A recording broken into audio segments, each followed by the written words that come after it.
Hey guys, you know what time it is. Welcome back to House Renovations, Part 6. And as usual, here's Jasper. Part 6.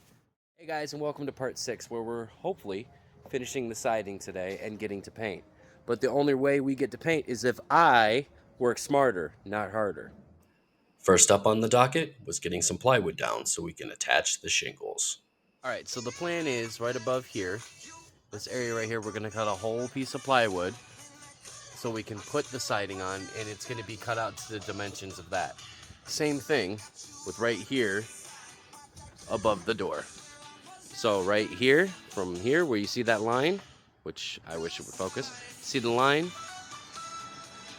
and in this area right here.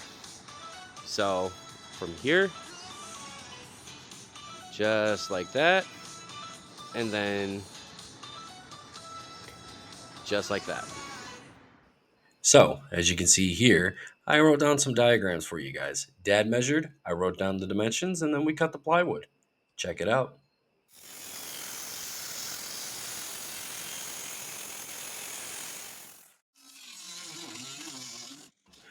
With the piece above the pre-existing shingles there, and the piece above the door cutout, as you can see here, we were originally going to start cutting out a big piece of plywood to fit around the window and along that wall, but that didn't work out. So here's what we did instead. So change of plans. Instead of just doing runners like we did last week for that side, we're going to cover this whole thing in plywall, but we're going to have to play some wood Tetris in order to get it.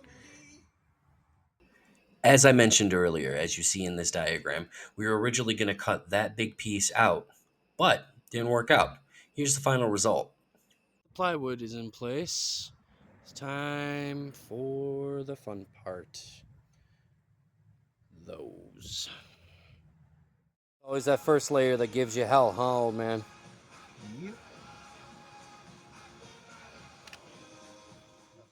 I was having a hard time trying to find a good angle to film us putting up the shingles, guys. So, the old man, look what he's doing here. Guess what he's making me? That's right. He's making me a phone stand, just so I could put it on the ladder and film us. Now, with the camera set up, enjoy this little montage of us putting the shingles on. Few rules when handling a nail pew pew. Make sure that your finger is off the trigger unless you are nailing something in. Number one.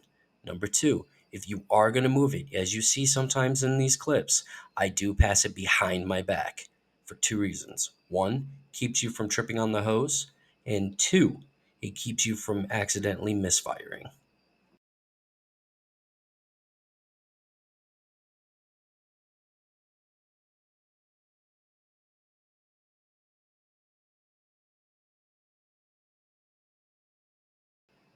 And as always, our foreman showed up late.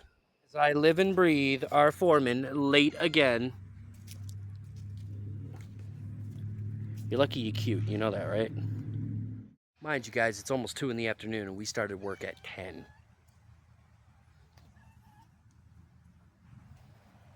He's sucking up. Oh, don't think I forgot our educational segment from the old man. Now your educational segment from the old man. Sometimes things don't always go according to plan that you planned out. Sometimes you got to overcome, adapt, and figure out things on the fly. And after a long day and getting all the shingles up, here's what we had left over. So we're finishing up for the day doing the cleanup, and so out of 6 bundles of cedar shingles, we only used 1.5, and here's part of the scraps. Let me show you the other section. There's the other part of the scraps. How's that for cost effective? Alright guys, we did work smarter, not harder today, but these are a real pain in the arse. So, in the next part, which will probably be next week, we're not sure because of the rain that's coming, we're going to be caulking and painting. Hopefully I'll see you in part 7.